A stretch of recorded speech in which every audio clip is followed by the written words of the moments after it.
പ്രധാനമന്ത്രി നരേന്ദ്രമോദിയുടെ വസുദൈവ കുടുംബക സിദ്ധാന്തത്തെ തള്ളി ഇന്ത്യൻ വ്യവസായി ഗൗതം അദാനിക്കെതിരായ അഴിമതി കേസിൽ അന്വേഷണവുമായി അമേരിക്ക മുന്നോട്ടു പോകുമെന്ന് ഉറപ്പായതോടെ തകർന്നടിഞ്ഞ് അദാനി കമ്പനി ഓഹരികൾ. അദാനിക്കും അനന്തരവൻ സാഗർ അദാനിക്കുമെതിരായ $265 മില്യൺ അഴിമതി കേസ് അന്വേഷണത്തിൽ US ഏജൻസികൾ ഇന്ത്യയുടെ സഹായം തേടിയതാണ് ഓഹരി വിപണിയിൽ വീണ്ടും അദാനിക്ക് ശക്തമായ തിരിച്ചടിയായത്. ഗൗതമിനും സാഗറിനുമെതിരായ പരാതിയിൽ അന്വേഷണം തുടരുകയാണെന്നും ഇതിനായി ഇന്ത്യൻ നിയമ മന്ത്രാലയത്തിൻ്റെ സഹായം തേടിയിട്ടുണ്ടെന്നുമാണ് ന്യൂയോർക്ക് ജില്ലാ കോടതിയെ US securities and exchange commission ഔദ്യോഗികമായി അറിയിച്ചത്. പ്രതികൾ ഇന്ത്യക്കാരാണ്. അവരെക്കുറിച്ച് കൂടുതൽ വിവരങ്ങൾ അവിടെ നിന്ന് ശേഖരിക്കാനുള്ള SECയുടെ ശ്രമങ്ങൾ തുടരുകയാണ്. വിദേശ, സിവിൽ അല്ലെങ്കിൽ വാണിജ്യകാര്യങ്ങളിൽ ജുഡീഷ്യൽ നിയമവിരുദ്ധ പ്രവർത്തനങ്ങൾ നടത്തിയവരെക്കുറിച്ചുള്ള വിവരങ്ങൾ കൈമാറുന്നതുമായി ബന്ധപ്പെട്ട് ഹേഗ് സർവീസ് കൺവെൻഷൻ പ്രകാരം സേവനം നൽകുന്നതിന് ഇന്ത്യൻ അധികാരികളോട് സഹായം അഭ്യർത്ഥിക്കുന്നതുൾപ്പെടെയുള്ള പ്രവർത്തനങ്ങൾ നടത്തിയിട്ടുണ്ട്.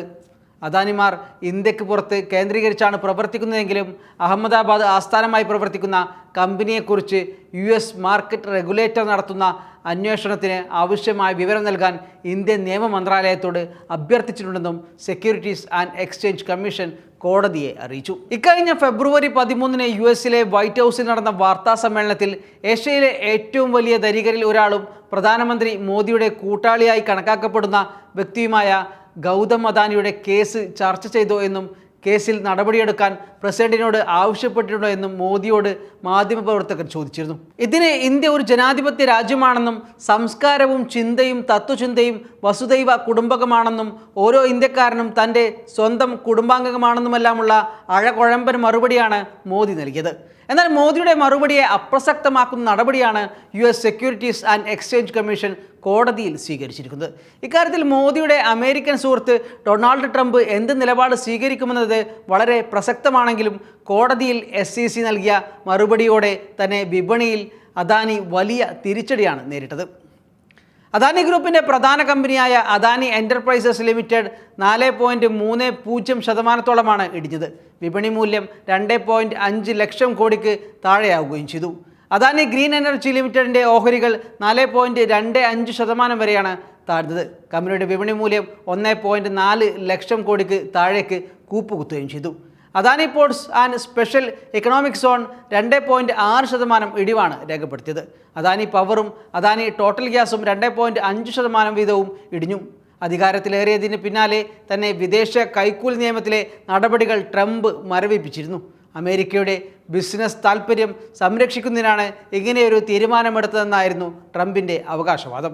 അദാനി ഉൾപ്പെടെയുള്ള വിദേശ സമ്പന്നർക്ക് ഗുണകരമാകും വിധമാണ് 50 വർഷത്തിലേറെയായി അമേരിക്കയിൽ നിലനിൽക്കുന്ന നിയമത്തിൽ ട്രംപ് മാറ്റം വരുത്തിയത്. ട്രംപിൻ്റെ നടപടിക്ക് പിന്നാലെ അദാനിക്കെതിരായ കുറ്റപത്രം പുനഃപരിശോധിക്കണമെന്നാവശ്യപ്പെട്ട് 6 US കോൺഗ്രസ് അംഗങ്ങൾ അറ്റോർണി ജനറലിന് കത്ത് നൽകുകയും ചെയ്തിരുന്നു.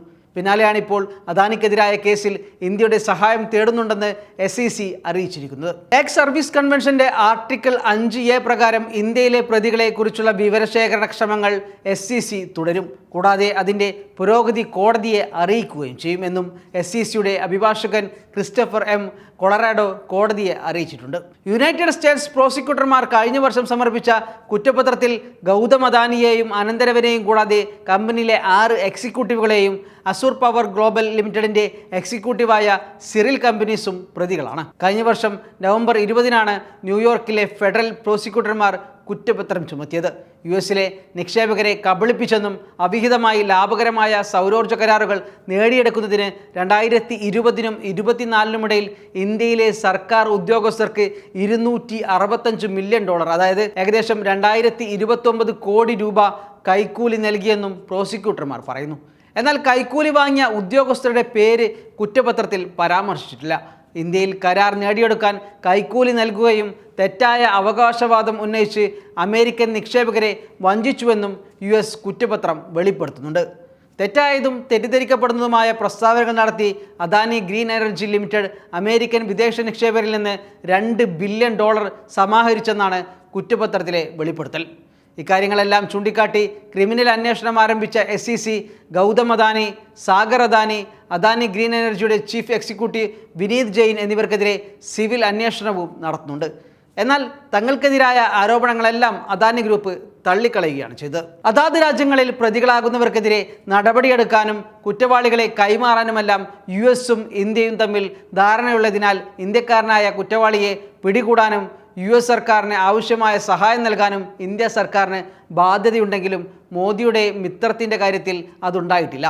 US-ലെ നിയമ സംവിധാനവും വ്യക്തികളും കക്ഷിയായ കേസാണിതെന്നും ഇന്ത്യൻ സർക്കാരിന് ഇതിൽ യാതൊരു പങ്കുമില്ലെന്നുമാണ് കേന്ദ്ര വിദേശകാര്യ മന്ത്രാലയം ഇക്കാര്യത്തിൽ സ്വീകരിച്ചിട്ടുള്ള പരസ്യ നിലപാട്. രാജ്യത്തെങ്ങും നിരവധി നിരപരാധികൾ തങ്ങൾ ചെയ്ത കുറ്റമെന്തെന്ന് അറിയുക പോലും ചെയ്യാതെ ജയിലിൽ കഴിയുമ്പോഴാണ് കോടികളുടെ കൈക്കൂലി കേസിൽ BJPയുടെ അടുപ്പക്കാരനായതുകൊണ്ട് മാത്രം ചിലർ അന്വേഷണം പോലും നേരിടാതെ വിലസുന്നത്.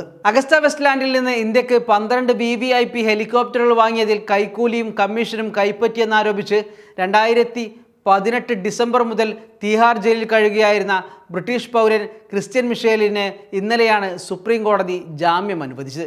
കേസിൽ വിചാരണ നീണ്ടുപോകുന്നത് ചൂണ്ടിക്കാട്ടിയായിരുന്നു കോടതി നടപടി. ഇടനിലക്കാരനായ മിഷേലിന് അഗസ്റ്റ വെസ്റ്റ്ലാൻഡ് കമ്പനിയിൽ നിന്ന് 225 കോടി രൂപ ലഭിച്ചെന്നായിരുന്നു ആരോപണം. കൈക്കൂലി വാങ്ങുന്നതും കൊടുക്കുന്നതും ക്രിമിനൽ കുറ്റമാണെന്നിരിക്കെ അതിലും കൂടുതൽ തുകയുടെ അഴിമതി ആരോപിക്കപ്പെട്ടവരാണ് ഒരു വിചാരണയും കൂടാതെ സ്വൈര്യവിഹാരം നടത്തുന്നത്.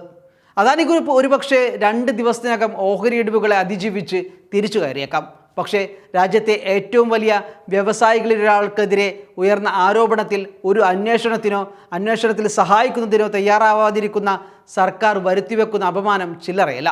മോദിയുടെയും സർക്കാരിൻ്റെയും നിലപാടുകൾ പ്രധാനമന്ത്രിയും കൂട്ടാളികളും കള്ളന്മാരും കള്ളന് കഞ്ഞിവെക്കുന്നവരുമാണെന്നുള്ള ധാരണയാണ് ലോകത്തിന് നൽകുന്നത്.